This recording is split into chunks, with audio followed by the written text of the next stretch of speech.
ప్రభుబాలలో పాల్పంపులు పొందేటప్పుడు అనేక విషయాల్లో అలర్ట్గా ఉండమని చెప్తాడు. అందులో చివరి కన్క్లూజన్ వచ్చిన తర్వాత 11వ అధ్యాయము కొరింథీయులకు రాసిన పత్రిక 33వ వచనంలో, నా సహోదరులారా, కాబట్టి నా సహోదరులారా, మీరు కూడి వచ్చినప్పుడు, భోజనం చేయడానికి కూడి వచ్చినప్పుడు ఒకరికొరకు ఒకరు కనిపెట్టుకోండి అనేటట్టు. అంటే తండ్రి అయిన దేవుడు దీనిని ఇవ్వటంలో బలవంతులు అంత బాగున్న వాళ్ళు వచ్చి చేసేసి వెళ్ళిపోండి అని చెప్పలేదు.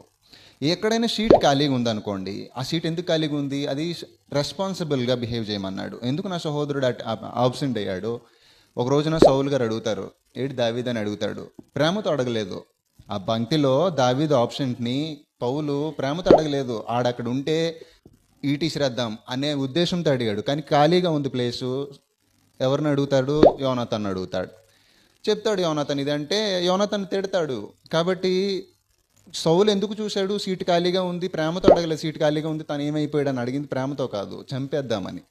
కానీ క్రీస్తు ప్రభు నందు సీటు ఖాళీగా ఉందనుకో, పక్క సహోదరుడు ఏం చేయాలంటే రాపోవటానికి గల కారణం ఏంటి? ఏ ఇబ్బందులు ఇరుక్కున్నాడు? లేకపోతే ఆత్మ సంబంధమైన సహవాస భోజనాన్ని, లేకపోతే తనతో ఉండేటువంటి సహవాసాన్ని, నిరీక్షణను మరలా పునరావృతం చేసుకొని లోపపాపాలు దిద్దుకొని ముందుకు సాగే ఈ కార్యక్రమానికి ఆబ్సెంట్ అవ్వడానికి గల కారణం ఏంటి? ఏ ఇబ్బంది ఎదురయ్యింది అనేటట్టు ప్రతి ఒక్కరు ఎవరిని వదిలిపెట్టడానికి వీలు లేకుండా ప్రతి ఒక్కరు ఒకరి మీద ఒకరు ప్రాణాన్ని పెట్టుకుని ప్రవర్తించేది క్రీస్తు ప్రభు సంఘ వాతావరణం.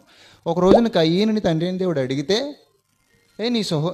నీ తమ్ముడు ఏడ్రా బాబు అని అడిగితే, I don't know, I'm my brothers keeper అని అడుగుతాడు. అంటే నేనేమైనా ఆయనకి ఆపలుగా పెట్టావా నువ్వు నన్ను అన్నట్టు తండ్రి అయిన దేవుని క్వశ్చన్ చేస్తాడు. కానీ కొత్త మందిని అలా చేయదు. నీ సహోదరుని కోసం నువ్వు ప్రాణం పెట్ట బద్ధుడు అయి ఉన్నావు అన్నాడు. అంటే పూట పడాల్సిన అవసరం ఉంటుంది. అందువలన బాగున్న వాళ్ళం బాగున్నట్టు తీసుకుని వెళ్ళిపోవటం కాదు. ఎక్కడెక్కడ సమస్యలు ఉంటాయి, కొంతమందిలో ఇబ్బంది పడుతుంటారు, ఆరాధనకు కూడా రావడానికి బలహీనమైన జీవిత విధానాలు జీవిస్తుంటారు. దానికంటే లోకంలో ఏదో బలంగా ఉంది, అది నన్ను ఇబ్బంది పెడుతుంది అన్నట్టు ఇక్కడికి వచ్చి ఇక్కడ ఆప్షన్స్ని చూపిస్తుంటారు. కాబట్టి ఏం చేయాలన్నమాట?